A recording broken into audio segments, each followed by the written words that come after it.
welcome to the Infowars Nightly News. I'm your host, Jakari Jackson. It's February 26, 2014, and here are our top stories.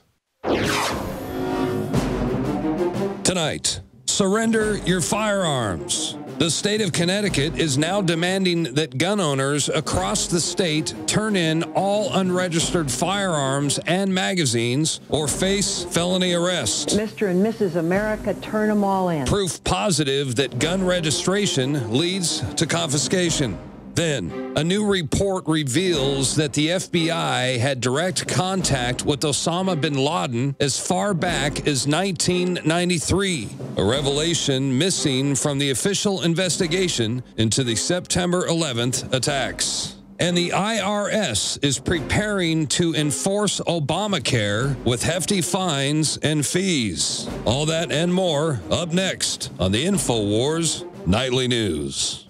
And welcome back. Our top story headline: surrender your firearms, Connecticut tells unregistered gun owners. The law bans the sale of magazines holding over 10 rounds and, quote, assault rifles manufactured after 1994, and requires that residents who possessed either before the ban to register them with the state. The letter breaks down the gun owners' quote options, including surrendering their firearms and magazines to the police, selling them to a gun dealer, removing them from the state, or rendering them inoperable. So this is what gun control looks like, because these people have learned from the mistakes they did during Hurricane Katrina, going door to door, kicking in doors and knocking old ladies down who have little rusty revolvers. They say, no, we're going to make you destroy your own property. We're not going to break in and steal it. We're going to make you destroy it or sell it or give it away. And some of these people, you may have an antique gun. Maybe your granddad used it to fight in a war or something. You don't want to get rid of that. You don't want to sell that. You don't want to destroy that. So this is how they're going to take your guns. Their ways, their methods have gotten more sophisticated. They really don't want to go door to door because the police and military are smart enough to realize that they're going to meet some opposition, so they're going to force you to register your things. And if you think registration doesn't equal confiscation or disarmament more accurately, this is proof positive right here. And another proof positive source: FBI had a source in contact with bin Laden as far back as 1993. So let's look more into this. In a revelation missing from the official investigation of September 11th, 2001 terrorist attacks, the FBI placed a human source in direct contact with Osama bin Laden in 1993 and ascertained that the al-Qaeda leader was looking to finance terrorist attacks in the United States, according to a court testimony in a little notice employment dispute case. I think it raises a lot of questions about why that information didn't become public and why the 9/11 Commission or the Congressional Intelligence Committee weren't told about it, said former Representative Peter Hoekstra, a Michigan Republican. So regardless if you believe the full story of 9/11, I have many questions myself, such as a big jumbo jet back in 2001 pulled off a maneuver that would be difficult for most modern fighter jets to hit, flying down to the Pentagon. And then you have all the missing footage of the Pentagon attack. You have one camera with still images. So I have a question about how that was possible and what happened to all this other missing footage. Another question I have: the bin Laden family. If you weren't sure it was Osama bin Laden from the get-go, why was the bin Laden family allowed to get on a plane and leave the country before he was even officially a suspect? So this says right here the FBI had their eyes on him as far back as 1993, which in my mind means that they could have did a little bit more to stop these attacks, like they could have stopped the World Trade Center bombing back in 1993 when the FBI had their patsy cooked the bomb that blew up parts of the World Trade Center. You haven't heard that? You can go read that in the New York Times. Now, as far as things that, went boom, let's take a look at this. Your rights are going boom in the state of California. California smartphone kill switch proposed nationwide. So this is a story. A lawmaker in Illinois has introduced a bill that would mandate a kill switch in all smartphones, potentially allowing authorities to shut them off at will. The legislation is a replica of a bill recently introduced in California, aimed, according to lawmakers, at discouraging theft of phones and black market trading. So they're saying this is because of Apple picking, when they steal your iPhone or steal your smartphone data. We'll just have a kill switch so nobody can use your phone. Okay, so let's say you're out and, maybe this will become routine in a traffic stop. They already want to download the information on your phone during a traffic stop. Now they'll just turn off your phone altogether so you can't film them, or some other event, whatever it may be. You go into some type of big building. Next time you go to a federal building, maybe they just kill your phone when you walk through the door. This is what it's going to take. I don't know why people would submit to these type of measures. I don't know what possible thing they could propose to make this seem reasonable to people. Why would you want your phone to be killed? And this is already built-in backdoor technology, just like they can spy on your phones. They've been doing it for years. These just are recent revelations. So they're trying to bring this thing to the forefront, to the public, to make it seem, okay, well, it's legal now, so we can just go ahead and keep doing it. If you're in California, if you're in Illinois, reject this.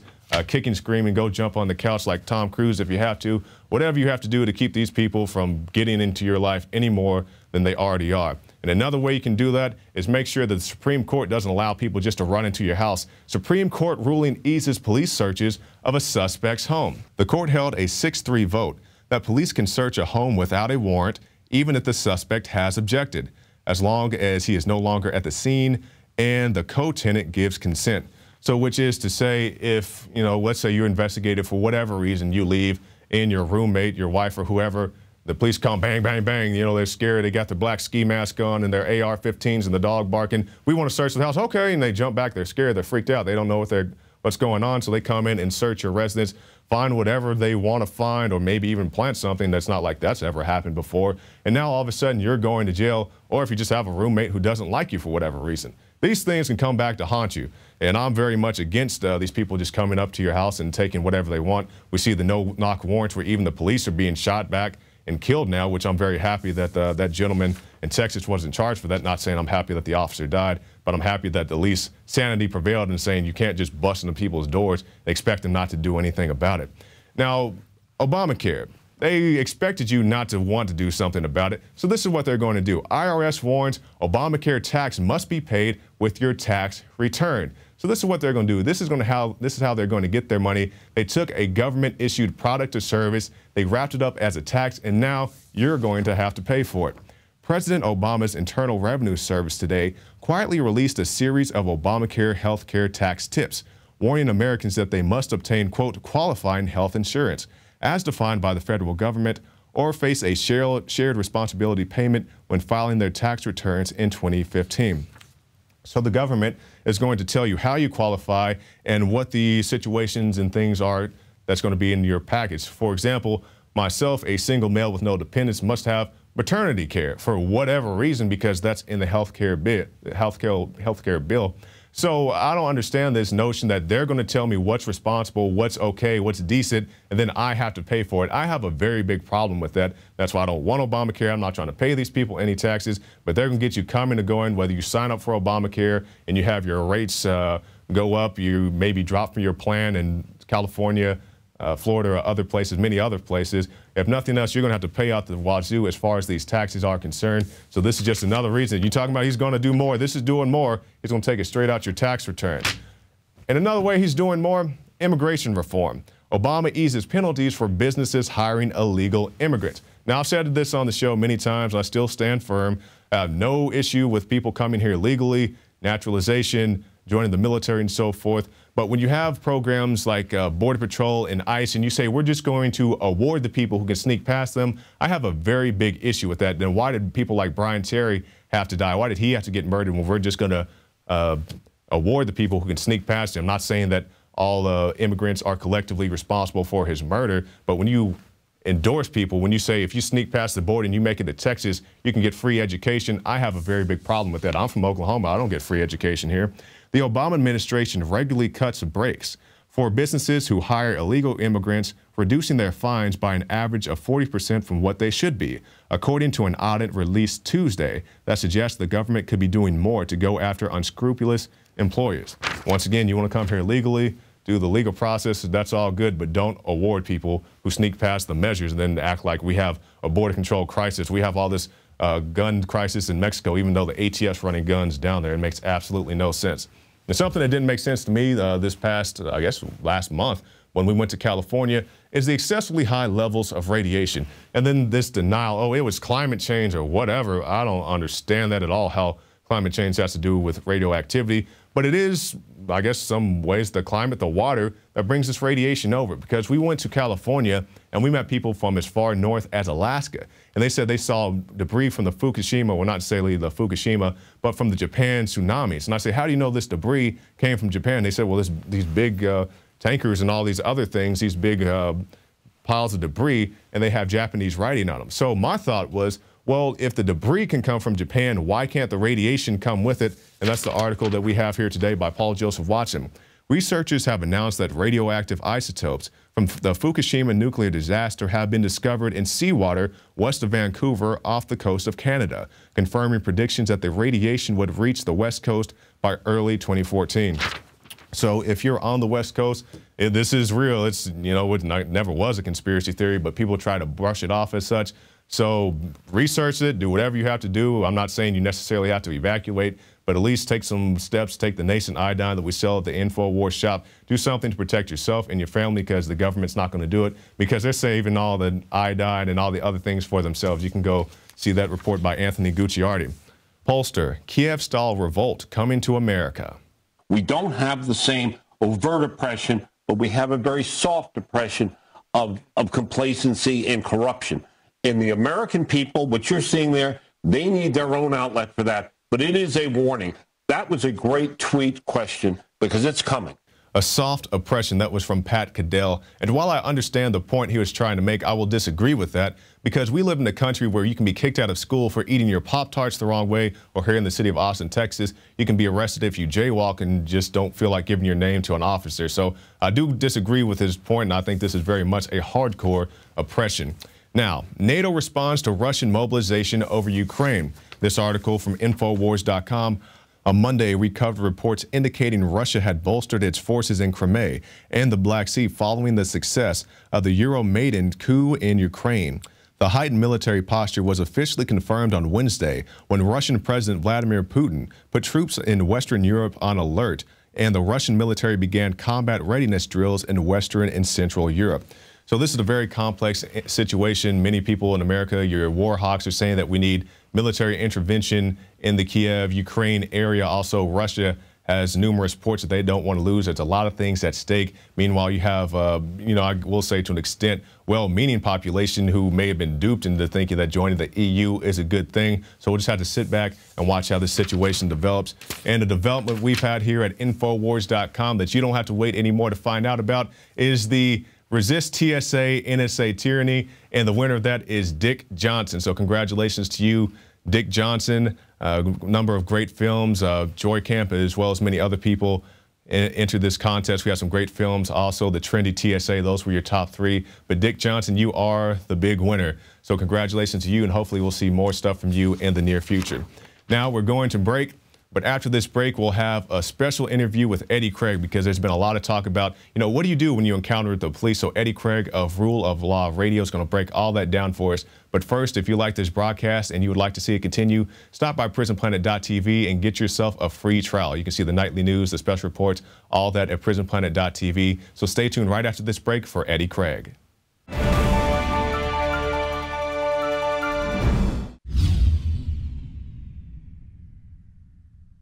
The globalist social engineers are not just targeting us with propaganda. They are manipulating our genetics. We are being targeted at every level by estrogen mimickers that lower our testosterone and other hormones and natural compounds that the body needs. After consulting top doctors, nutritionists, pharmacists, and others, we have developed what I believe is the ultimate non-GMO organic super male vitality formula, sourced from powerful organic herbs and then concentrated for maximum potency. Super Male Vitality was developed to activate your body's own natural processes instead of using synthetic chemicals. Super Male Vitality by Infowars Life is so powerful that I only take half the recommended dose. For a limited time, we are offering 15% off Super Male Vitality at InfowarsLife.com to introduce you to this powerful supplement. Visit InfowarsLife.com today to secure your Super Male Vitality. InfowarsLife.com.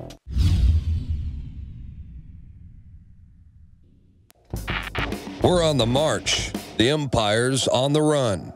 And the Infowars army is standing strong. Wake up your family, friends, and neighbors and break the matrix at InfowarsStore.com. Learn the truth and spread the message of liberty with the world's most comprehensive collection of books and documentary films.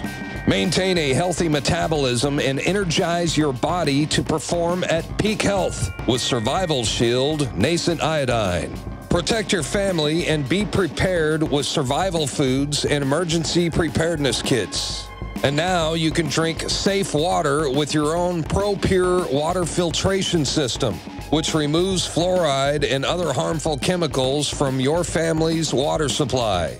Save 10% with the promo code WATER. So join the revolution. InfoWarsStore.com.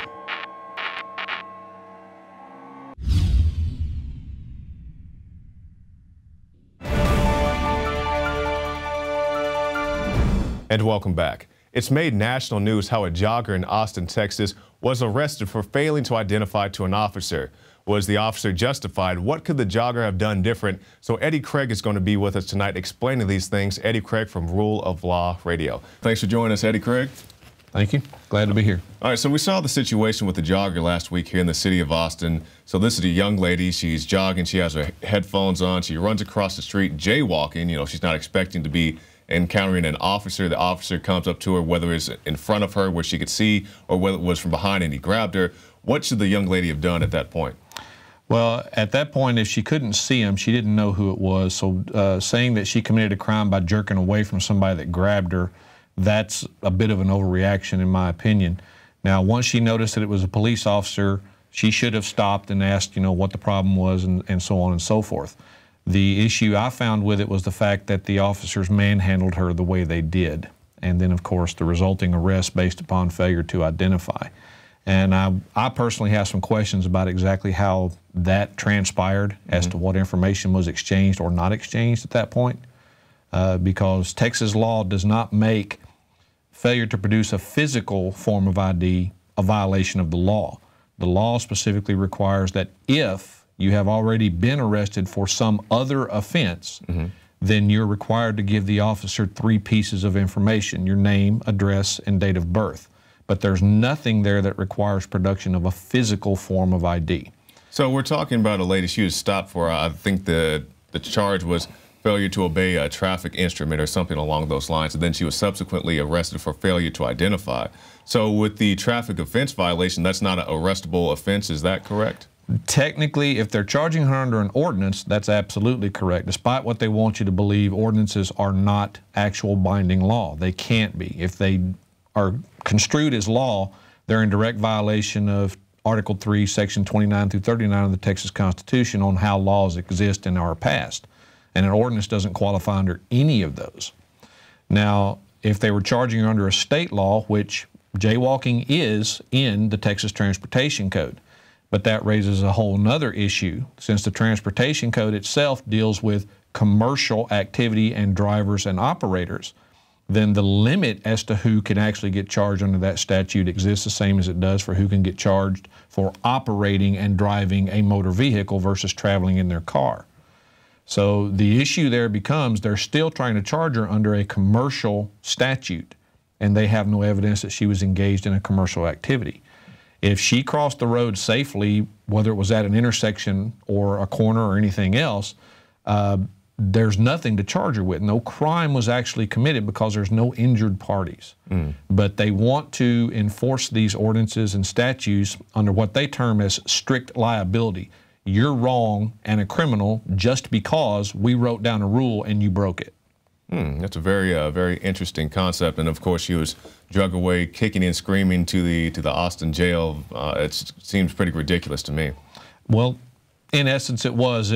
Since the only charge that my understanding was that they actually levied against her was failure to identify, without knowing firsthand exactly what was said by her in response to their questions, I can't speculate.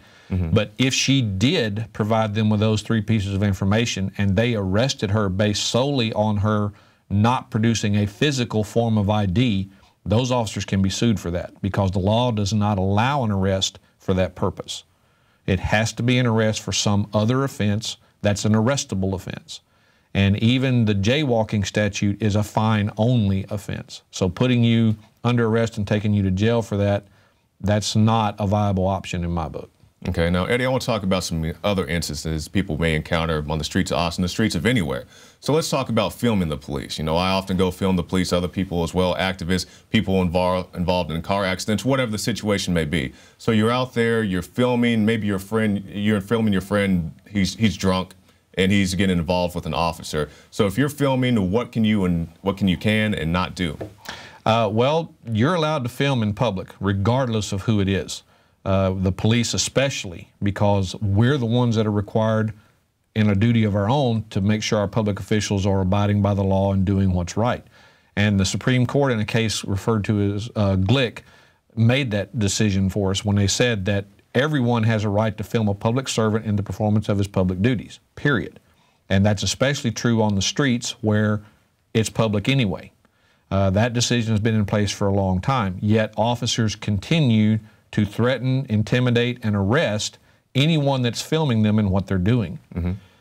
My opinion is that when an officer reacts that way to the camera, that's an officer that especially needs to be recorded, because his fear of the camera leads me to believe he's used to getting away with doing things that he couldn't do if someone's recording it.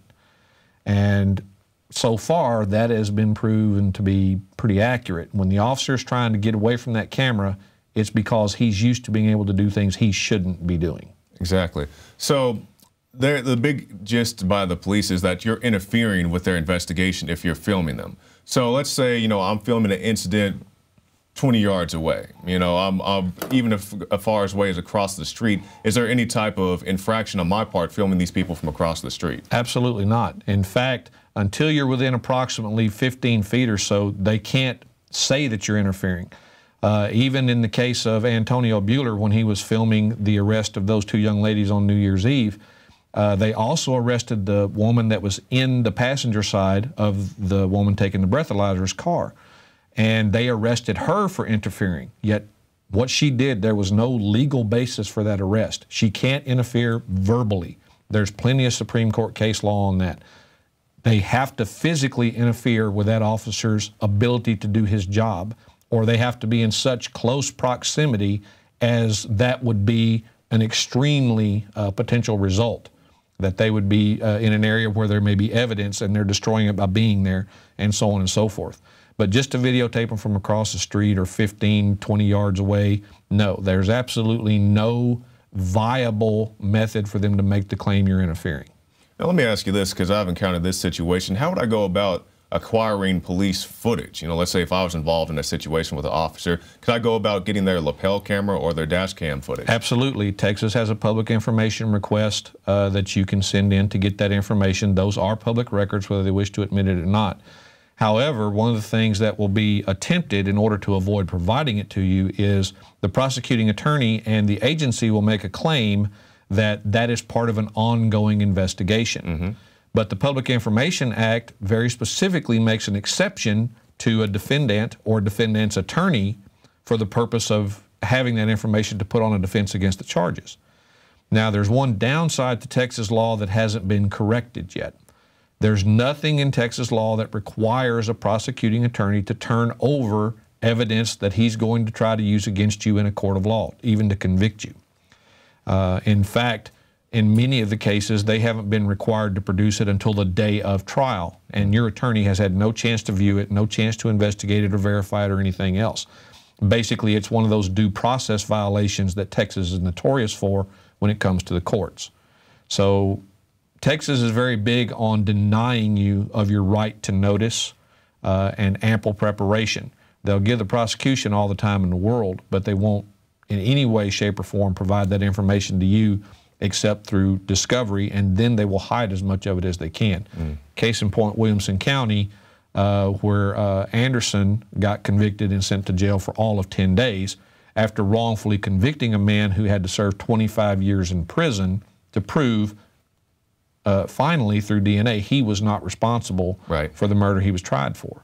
And prosecutors in Texas have done that for God knows how many decades. All right, now, Eddie, we have to move quick, but I want to get your final thoughts. Let's say that you're driving, you get pulled over by an officer. You know, regardless if you knew what the offense for, maybe you think you're speeding, maybe you disobeyed a traffic instrument. What should you do and not do when you encounter a police officer? Well, with your use of the term driving, that's going to change the aspect of what you do. If you're driving, then you're in a commercial activity. That's what driving relates to. Same thing with operating.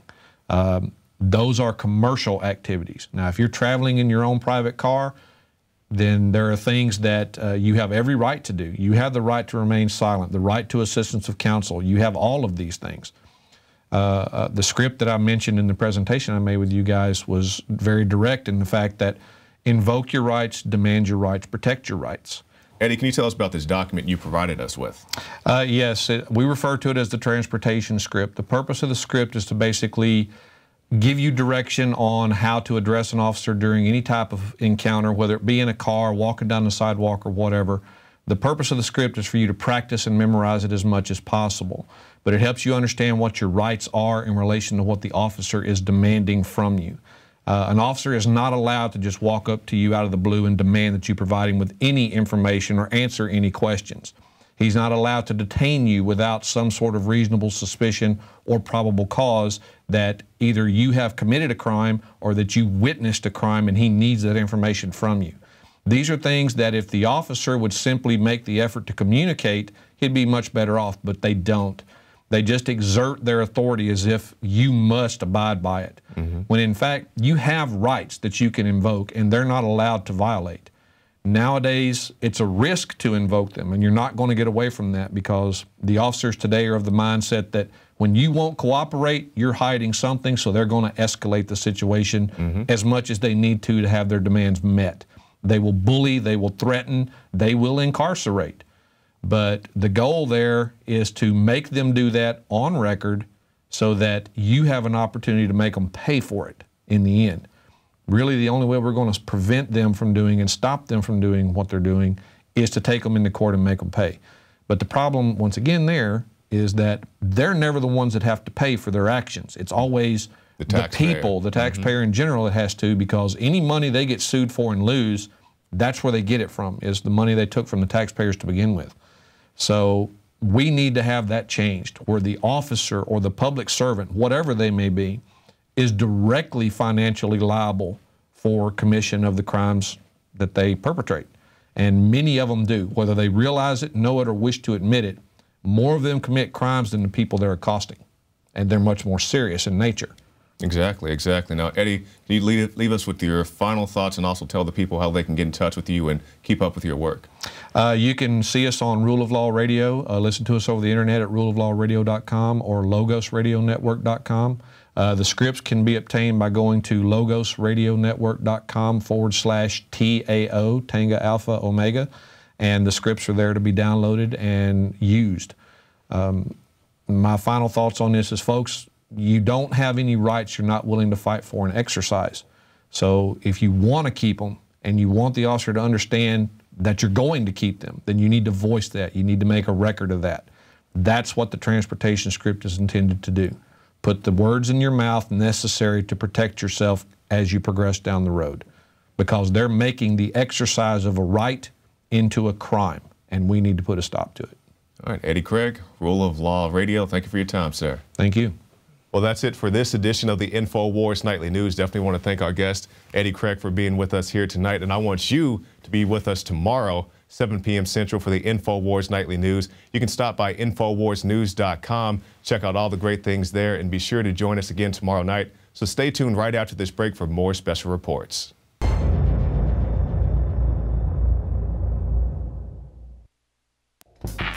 We're on the march. The empire's on the run. And the Infowars Army is standing strong. Wake up your family, friends, and neighbors and break the matrix at InfoWarsStore.com. Learn the truth and spread the message of liberty with the world's most comprehensive collection of books and documentary films. Maintain a healthy metabolism and energize your body to perform at peak health with Survival Shield Nascent Iodine. Protect your family and be prepared with survival foods and emergency preparedness kits. And now you can drink safe water with your own ProPure water filtration system, which removes fluoride and other harmful chemicals from your family's water supply. Save 10% with the promo code WATER. So join the revolution. InfoWarsStore.com.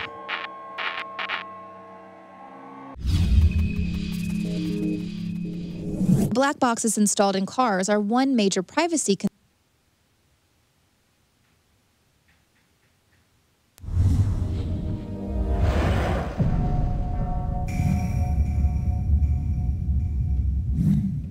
In the middle of one of the coldest winters in a century, Congress is trying to sneak through a provision in the Farm Bill that'll tack a fee on home heating oil. The fee will last for nearly 20 years and then supposedly will siphon the money to the National Oil Heat Research Alliance to develop equipment that is cheaper, more efficient, and safer, and to encourage consumers to update their equipment.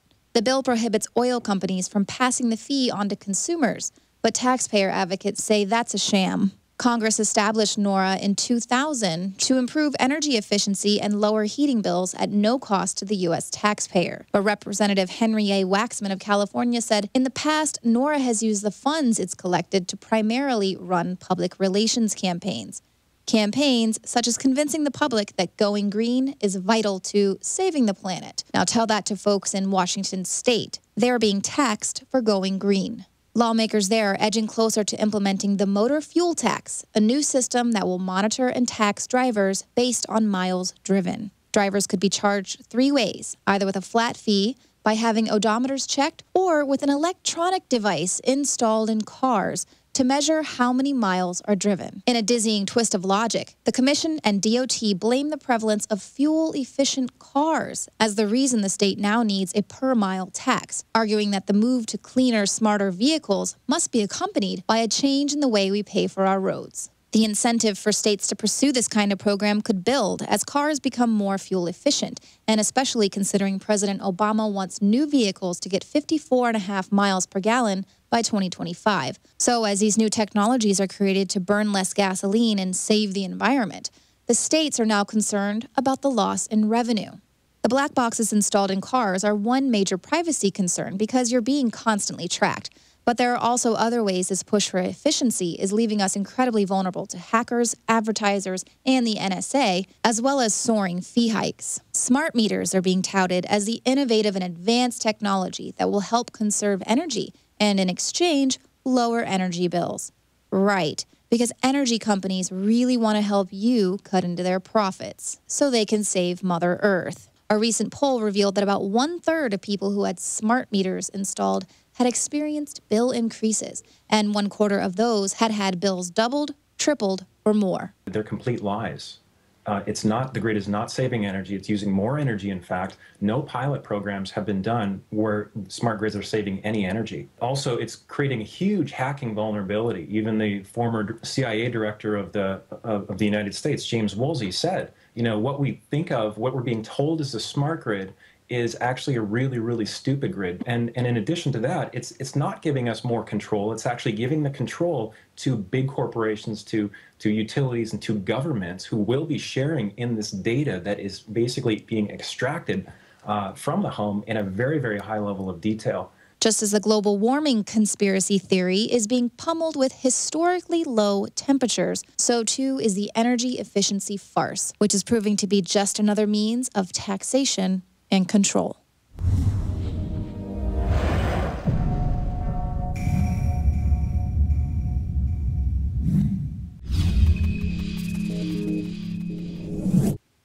We're here at the spot where last week 4 Austin police officers were needed to subdue a single female jogger. The original offense, jaywalking. She was later on arrested for the failure to identify to an officer. What happened to the Miranda right to remain silent? What happened to the Fifth Amendment? What happened to the First Amendment? The freedom of speech. Doesn't it also include the freedom not to speak? Let's find out what these students have to say.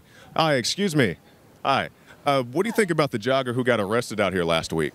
I actually think it's kind of funny because I cross the street all the time. What do you think about the jaywalker who was arrested last week? I don't know the whole story, do you? I don't know the whole story, but with what you heard, do you have any opinion? Because they say, well, she was officially arrested for failing to identify to an officer. It wasn't the jaywalking charge. But just the police resources, do you think it's a good use of a police resource to be out here busting jaywalkers, just cracking down on jaywalking?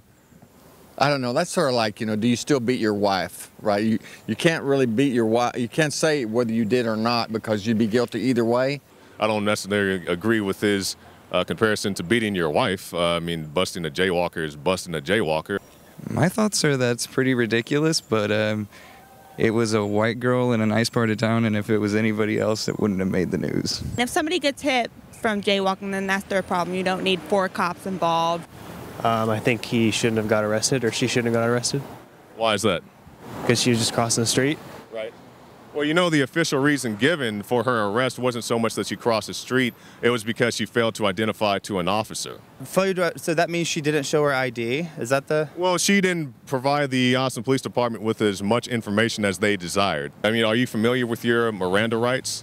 Yes, I am familiar with... Can you tell me one of the Miranda rights? You have a right to remain silent. There have been contradictory reports. The police are saying that they were in the young lady's field of view when they tried to grab her. There have been other reports that saying that the officers approached her from behind.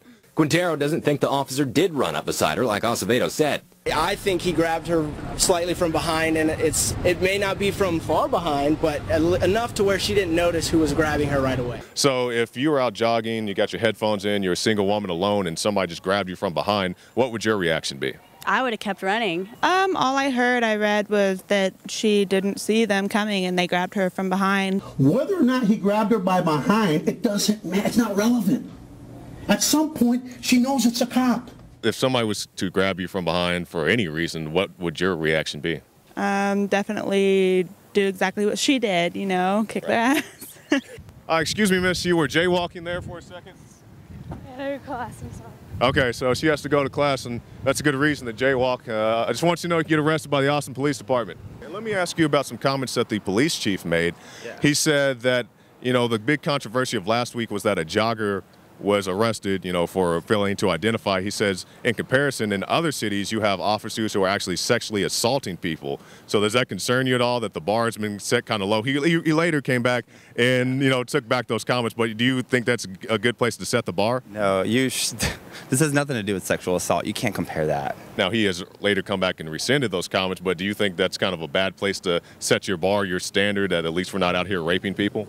Oh, yeah, absolutely. That's totally uncalled for. I can't believe they would say something like that. That's ridiculous. I think that's an awful comparison. I mean, that's not a good standard. In other cities, cops are actually committing sexual assaults on duty. So I thank God that this is what passes for a controversy in Austin, Texas. Be careful, because they're rolling, they hating, they're trying to catch you walking dirty. I know. As I jaywalk across the street, I can't help but think about the Austin Police Department. The Austin Police Department who would shoot an unarmed man in the back, even though he doesn't match the description of a bank robbery suspect. About the Austin Police Department who would show up to the wrong address, shoot your dog, and shrug their shoulders and walk off as if nothing happened. Wouldn't these efforts, these police resources, be better served down at City Hall, demanding that fluoride be taken out of the water, or demanding that GMO be taken out of food, or arresting the bankers who devalue our currency every day? So if you come to the city of Austin, Texas, and you find yourself arrested, the situation initiating from a jaywalking response, you can rest assured that the bar has been set high. At least you're not being raped by the police. I'm Jakari Jackson for the Infowars Nightly News. Oh, hi. You ladies are all jaywalking right now. Did you hear about the woman who got arrested last week? Her initiation was a jaywalking incident? No. You didn't hear that? No. Well, you better be safe, because they're out here rolling. The rollers they'll try to get you. All right? So be safe. Be safe. All right, and don't let anybody grab you from behind. No, they like doing that as well. You are watching the Infowars Nightly News, which airs 7 p.m. Central at InfoWarsNews.com. Members can share their passcodes with up to 11 other people, and your support is helping us defend liberty worldwide.